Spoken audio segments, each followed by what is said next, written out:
Good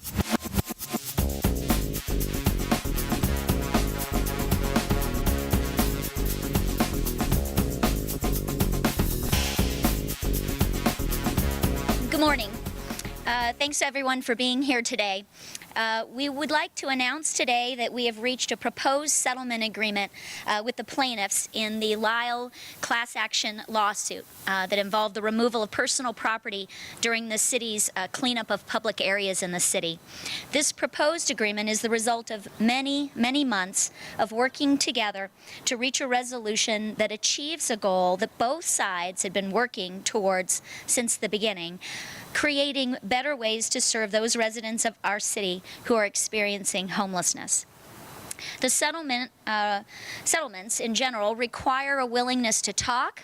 They involve a willingness to listen and compromise by all parties. And I'd like to thank the plaintiffs and their attorneys for their hard work and patience that led to this agreement. From the start, the city approached these negotiations from a place of good faith, considering our mutual end goals. And I know Plaintiffs' Counsel did the same. I want to thank Jason Flores Williams and also Andy McNulty, who's from the Kilmer Lane and Newman law firm, and thank you also to Therese Howard and all of the named plaintiffs in the case. Thank you to Wendy Shea from the City Attorney's Office, who led the negotiations from our side, and without whom this proposed settlement would not have been possible. Wendy and Andy really did the lion's share of work on this, and they deserve a great deal of our thanks and gratitude. I also want to take a moment to thank a few of the members of the other members of the city team. They are dedicated public servants who work hard every day to improve the lives of all residents of Denver, including those who are experiencing homelessness in our community. And a few of those are here today. Chris Connor with Denver's Road Home. We'd also like to thank Happy Haynes and Scott Gilmore from Parks and Rec, who could not be here today. Also, I wanted to thank Commander Chavez and the Denver police officers in District 6, Charlotte Pitt from Public Works and the entire Public Works team, Bob McDonald and the Denver Public Health and Environment team. Thank you all very much for your contributions to this settlement. It took a multi-agency effort to get where we are today.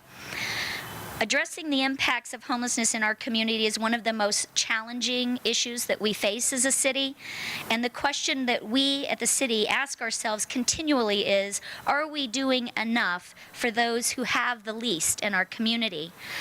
From the outset, the city viewed this case as another opportunity to enhance our ongoing efforts to improve services that support our most vulnerable residents. We've provided the full terms of the settlement agreement to you all, so I'm not going to itemize those here, but certainly would be available for questions about them later.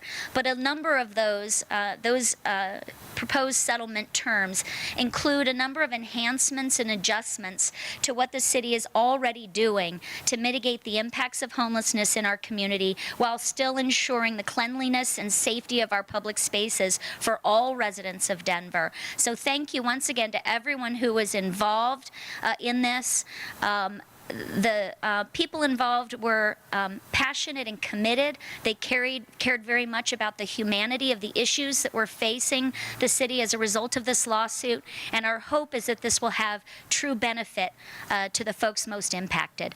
And with that, I would like to turn the mic over to Andy McNulty.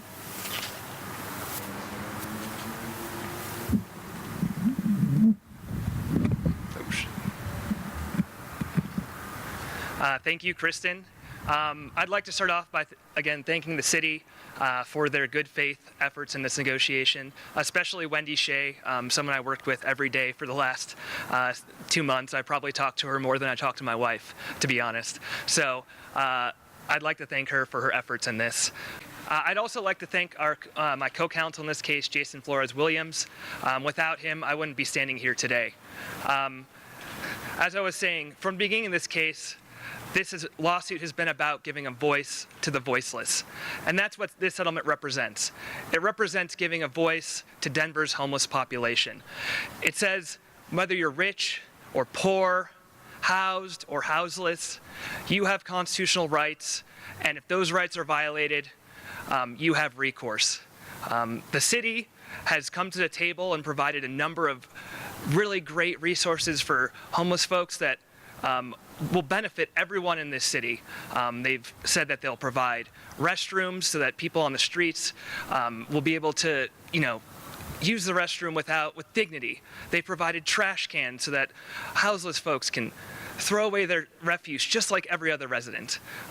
They've provided a voice by allowing a homeless advisory committee for people on the streets to come and talk to a member of the mayor's staff on a tri-monthly basis to voice their concerns. And this settlement really reflects Denver's commitment to moving forward and providing more and more and more resources to homeless folks until hopefully we don't have anyone else sleeping on the streets. But again, this is just the beginning of that process. As we go forward in the years and months, we'll need to revisit some of these issues again and again. For example, on the May ballot, there'll be a Right to Survive initiative that will address some of the exact same things that were addressed in this settlement agreement, but on a greater scale. I would encourage everyone to go out and vote in May for the Right to Survive initiative and for homeless folks' rights. As Kristen was saying, this really represents a collaborative effort, but it also represents people on the streets willing to stand up for their rights. And that's what they did. And that's one of the most courageous things you can do as an American citizen.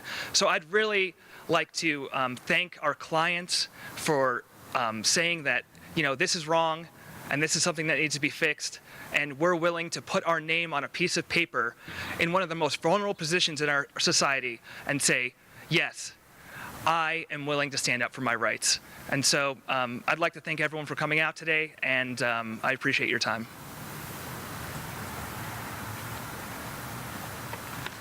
Thank you, Andy. My name's Chris Connor. I direct Denver's Road Home, the city's signature agency for responding to the needs of its most vulnerable citizens in homelessness. For 14 years, Denver's Road Home has been around, entrusted and responsible to the city's response to care for people in homelessness. We're humbled upon meeting that challenge and hearing the voice of needs directly from people experiencing homelessness. We're also proud of what we have been able to do in that space. We're proud of, over the last 8 years, delivering over 7,500 people from homelessness on a permanent basis. We're proud each night that we're able to deliver about 1,600 single adults to safe and available shelter each night.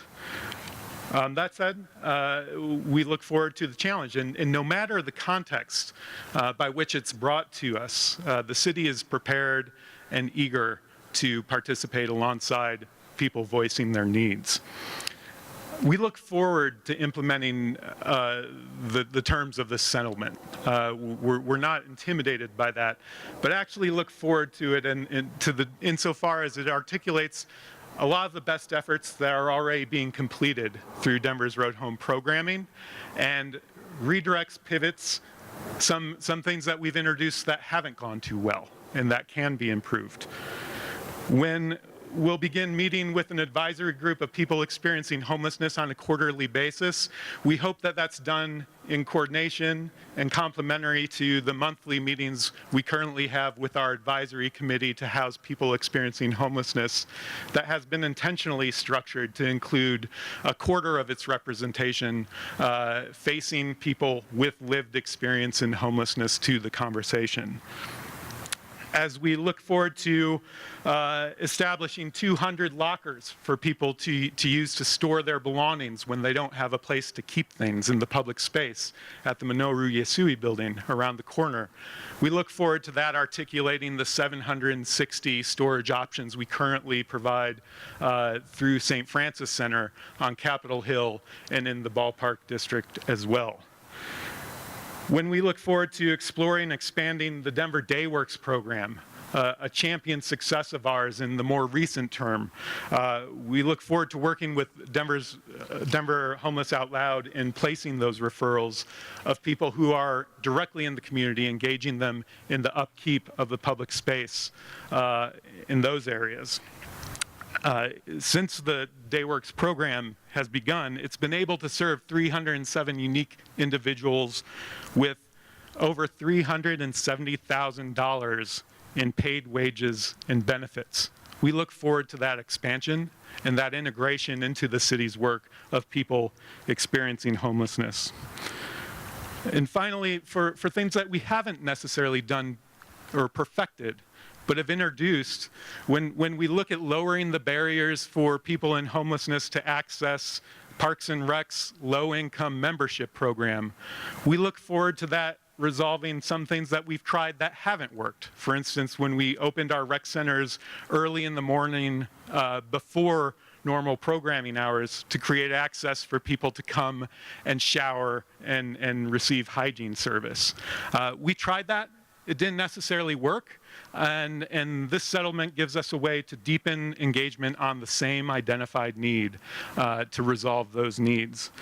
So we're certainly not intimidated at all by meeting settlements of this case. And again, no matter what the context is where we receive an opportunity to talk about people's needs of what they're experiencing out the street, we look forward to participating in that, to working together, because it brings us to points like this, where we can start moving the needle on some of those basic needs that are supporting people to the ultimate goal, which is leaving the streets permanently and becoming rehoused. So thank you to all who have been involved in creating this settlement on all sides of the issue in all different perspectives, because it gives us good work to do, and it gives us the means by which to do it. So thank you. Jason. Sure. Hello, everyone. My name is Jason Flores Williams. I'm lead counsel in the Denver Homeless Class Action. First, I want to thank the city and the open hearts and minds that have enabled us to reach this resolution. It's been a long time coming, but this stands for something. It was interesting. The day we reached the settlement, I was watching Michael Cohen testify on Capitol Hill, and it occurred to me that this isn't the greatest time in this democratic experiment of ours. Our country's not doing that great. People have lost faith in their institutions. People feel excluded from their government. But what this represents is hope, that governments by the people and for the people can be responsive, that intelligent people can face difficult social problems and come to resolutions that make us all proud. This isn't a panacea. It's not going to solve economic injustice overnight, but what it does is give the most vulnerable amongst us a voice in their own lives. And for a city to do that, to come out. You know, sometimes it's easy in these buildings to forget about the struggles and the nightmare that is life on the streets and how people are suffering. But for a government, our government, Denver, to come out and say, no, we can do better. Let us work with you. For the city attorney's office to do that and to work to recognize the most fundamental constitutional rights of all of us, from the most vulnerable to those who are in the penthouses now, to treat every human being in this city equally, is a win for our city. It puts us on the front lines where it belongs, on the leading edge of this country with regard to treatment of everyone and respect for everyone. You know, people who are smarter than I have said that you can tell a society by its treatment of the most vulnerable and the most wounded. What this agreement does through the hard work of the city is say to everyone that we take our moral responsibility and our constitutional responsibilities very seriously, and we take our role in bringing dignity to everyone in this city most seriously.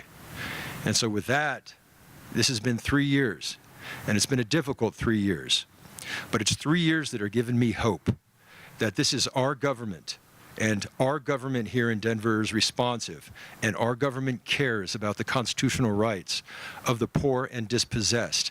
And together now, with this settlement in place, we will begin working toward making this one of the best cities in America.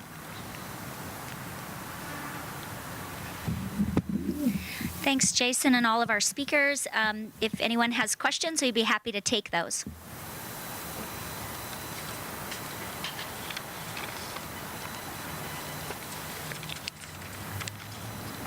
Go ahead. So what still needs to be done to finalize the terms of the settlement as it's been announced? Thank you. Thank you. It's important to note that this is a proposed settlement because this was a certified class action. We're required to get court approval for this. Certain aspects of it will also need to be approved by City Council. So we'll be moving forward together to try to obtain approvals from both the court and City Council. Of which aspects need to be approved by City Council? There are monetary payments that will be made to the named plaintiffs in this case, totaling $30,000, and that those amounts will need to be approved by City Council.